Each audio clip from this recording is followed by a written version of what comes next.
1230 ученици од Основното училиште Добре Јовановски, од кои 182 првачина, од новата учебна 2019-2020 година ја започнаа во реновирани училници. Средствата за реализација на реконструктивните зафати во училиштето се обезбедени од буџетот на локалната самоуправа со цел да се подобрат условите за работа во училиштето. Во училиштето се извршени реконструктивни активности во поглед на промена на подовите во училниците и ходниците и промена на вратите од училниците на првиот спрат во висина од 2.310.000 денари. Напоредното со тоа се пренамени и опреми училница за дневниот продолжен престој во училиштето, проект во висина од 323.000 денари.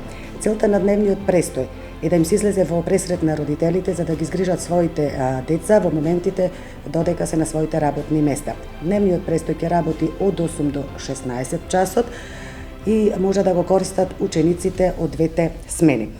Во насока на подобрување на наставата и на воспитно-образовниот процес, изведување и следење, во училиштето се обезбедени 26 големи бели табли, 11 телевизори и други наставно-образовни средства и помагала за оделенска и за предметна настава во висина од 500.000 денари.